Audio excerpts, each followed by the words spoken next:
1875, the great Staked Plains country of western Texas was mistakenly thought to be nothing but desert. But a secret group in the town of 44 know of its hidden wealth. Conspirators who incite a Comanche uprising to discourage exploration as a first step in their plan to control the region. The sword of Sangatoha, the Scarlet Horseman, ensures our victory. Sangatoha, I saw him. You saw a picture in the heat waves and thought it real.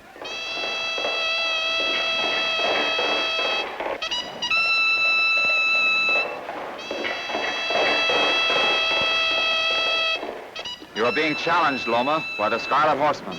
This is the only valid tradition of Sangatoha. Leave the warriors with it and destroy the false.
Jim? Our idea of reviving the Scarlet Horseman sure works.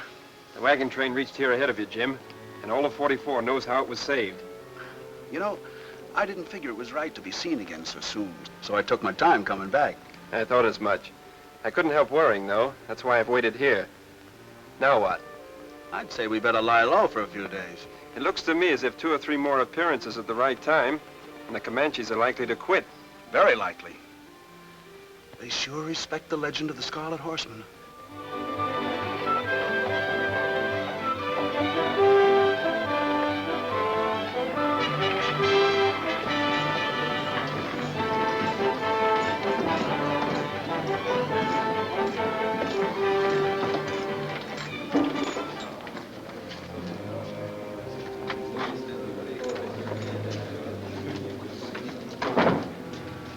Quick don't need you two of them to gab with Baloo. You got me all wrong, Loma. The sword of the Scarlet Horseman has been destroyed, but that was the top of the handle. Well, losing that sword won't help you none with the Comanches. Tioga was responsible. They cannot blame me, so they do not question my authority. Except the return of the Scarlet Horseman don't help none. And you think I'm him all because I tried to steal that sword from you once. Sometimes, Zero, you're almost smart. I think the long-lost music bone of the Scarlet Horseman was hidden in here. Hey, it could have been at that. But if anybody got it, blame Saunders and Dan. That's very easy to say. They're dead. Do you know why or who done it? I don't. But somebody wanted what they found in the top of that sword worse than Saunders and Dan. I agree. Have you told your customers about raising the freight rates? Well, you don't have to worry about having wagons when you want them. What's a job? Something that has to be done while the Comanches are still fighting. Listen, you two. Why don't you let me in on this? I know that this is the biggest deal in the Southwest since Texas became a state. Our great purpose and our leader's identity will be revealed at the proper time, but not until then.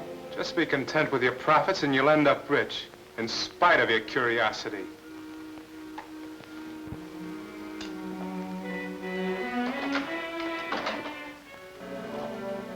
Miss Carla is leaving in the morning for Senator Halliday's. She'll want me to help her pack. I persuaded her it would be safer farther east. I must admit I admire you. Head of all the Staked Plains Comanches and still working as Miss Marquette's maid. When you want something very much, pride is never as important as knowledge.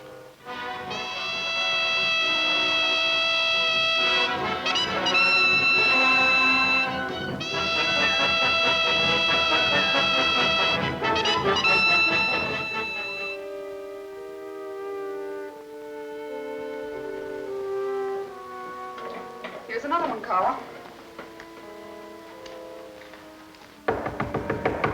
I'll answer it. Why, Kirk Norris, come in. How are you, Elise? Dad said I could expect an old friend any day, and I wondered. Hello, Carla. She wonders who was coming. That's all she's been talking about ever since your letter arrived for Senator Halliday. Carla Marquette, old and trusted friend. I'm glad to hear you wanted to see me, Elise, because I certainly wanted to see you. Now, when he says things like that, Carla, I can forgive you, even if you are a traitor. All right, now we're friends. You going back to 44? In the morning, Loma wrote me. She thinks it's safe at the ranch now that the war's over. She's right. Where's your mother, Elise? Mother's visiting friends. Well, would you like to see Dad? He's all wrapped up as usual in state matters. He's in the office with some senators. I'll go in and see him.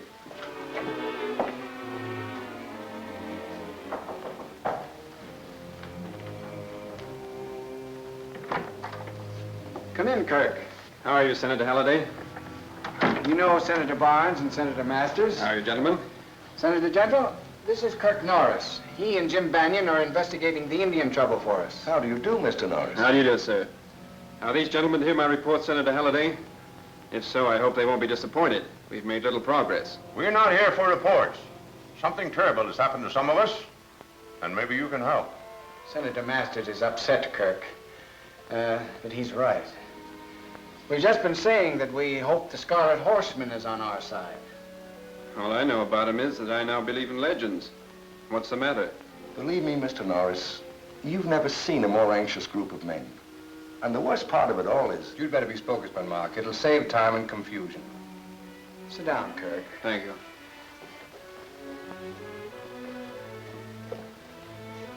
During the last days of the Comanche uprising, Mrs. Halliday, Mrs. Barnes, Mrs. Masters, and Senator Gentle's daughter, Alice, disappeared. Disappeared? Dear Mark, I have been ordered to tell you that I am to consider myself a member of the Legion of Lost Women. I am to assure you that no harm will come to me, provided that you make no effort to find where I am. All my love, Ruth. It came 2 days after Mrs. Halliday was reported the victim of an Indian raid while on her way to visit friends. And I've heard nothing since. I suppose there's no doubt that this handwriting is your wife's. None whatever. Masters and I received the same note written by our wives. Mine, of course, was from my daughter. Apparently, each of the ladies was a victim of the Comanches. But it isn't an Indian custom to let captives send notes home. The notes had to be sent to threaten you in order to make sure that the Legion of Lost Women isn't talked about. The purpose must be to bring some sort of a secret pressure to bear on you. Well, threats or no threats, we want our wives and daughters back.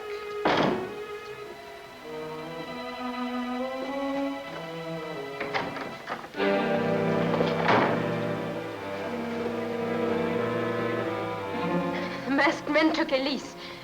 They ordered me to tell you, Senator Halliday, that the next time you disobey instructions, there will be 2 members less in the Legion of Lost Women. Halliday, riding in the coffin won't be so rough on you.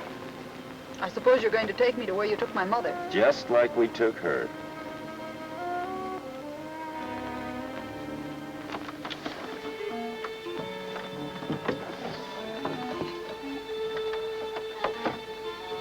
I'll fasten it down while we're on our way.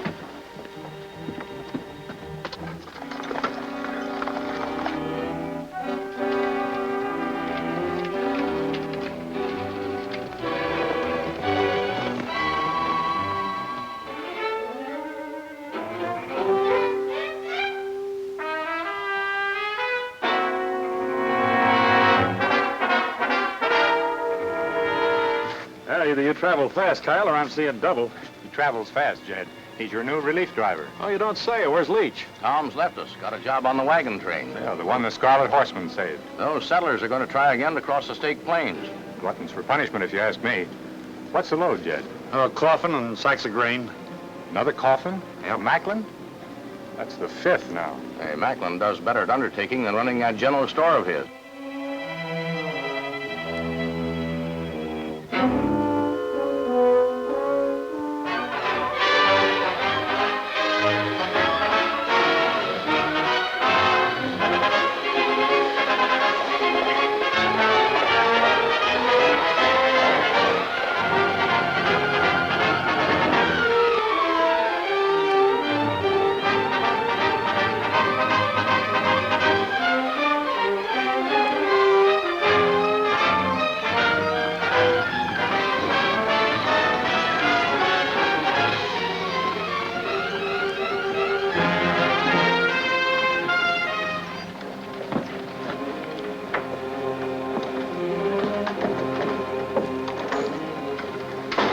wait.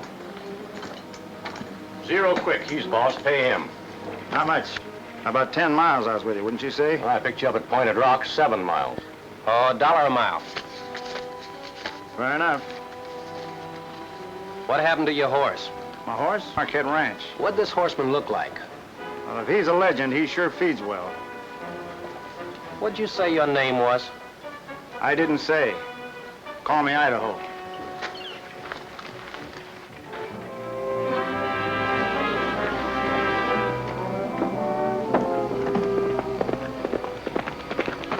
It's a lease.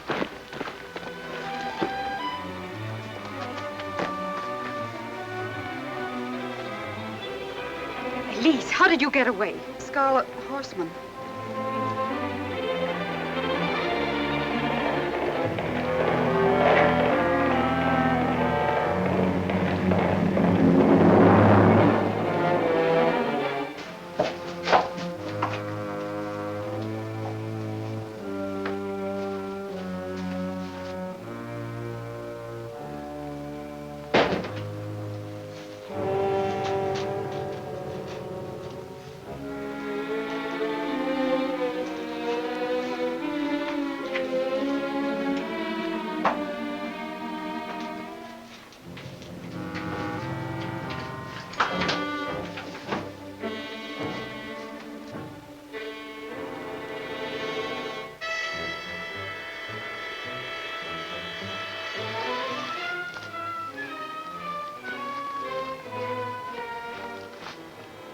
So Elise is at Carla's now safe, but she's suffering from reaction to shock. Can't say that I blame her. How did you happen to be at Carla's? I couldn't trail Elise at Halliday's beyond where she was put on a horse, but she left a sign. Smart girl. She was wearing beads. She broke the string and managed to drop 8, 4 and 4. She must have heard somebody say 44. I didn't want anybody to know about it, so you used Carla as an excuse to come back as soon as possible. only to find that you were ahead of me. How'd you ever find out about Elise? Well, Zero Quick's raising his freight rates made me curious. You don't usually freeze out customers. He hasn't been carrying much lately anyway, except a coffin now and then.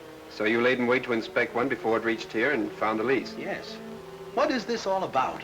Something that somebody in 44 calls a legion of lost women.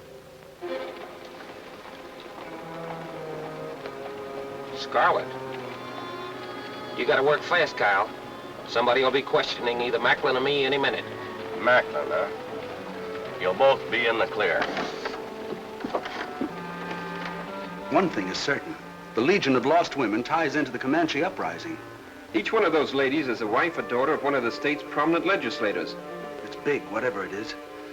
Too big for men like Quick and Macklin. Either one of them, though, should be able to tell us what we want to know.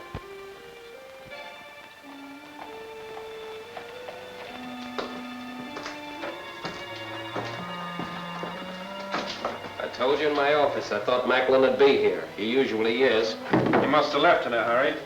The street door is unlocked. He could be lying low. We'll take a look around anyway. Well, as I said before, I carry freight by the pound. I don't ask my customers what they ship. If these coffins are being used wrong, then he'd know, not me. You see, they're all empty.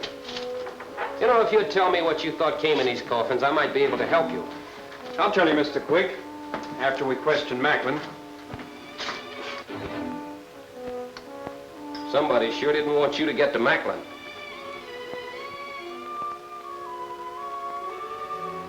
Somebody in Scarlet. Well, since I can't prove you knew what was in these coffins, all I can say is I'm sorry for suspecting you. Don't mention it. All I've done is to take advantage of an opportunity that you've given me to clear myself. Thanks.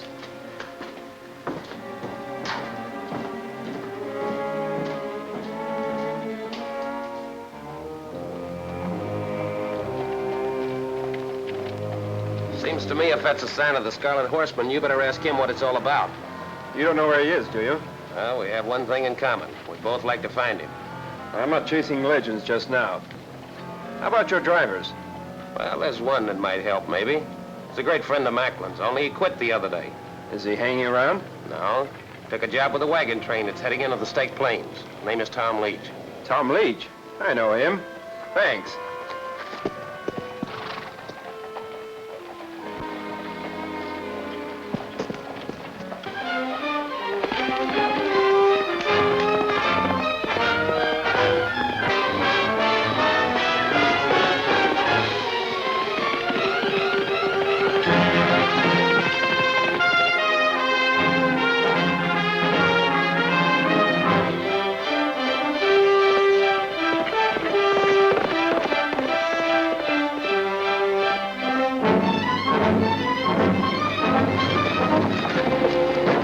it's you, Norris.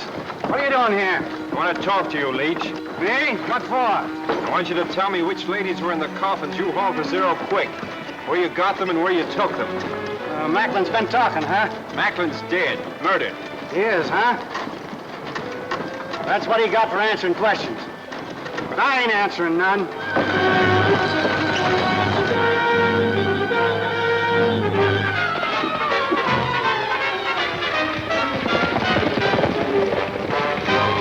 Loma cannot blame me for this. Always many fires, wherever little water.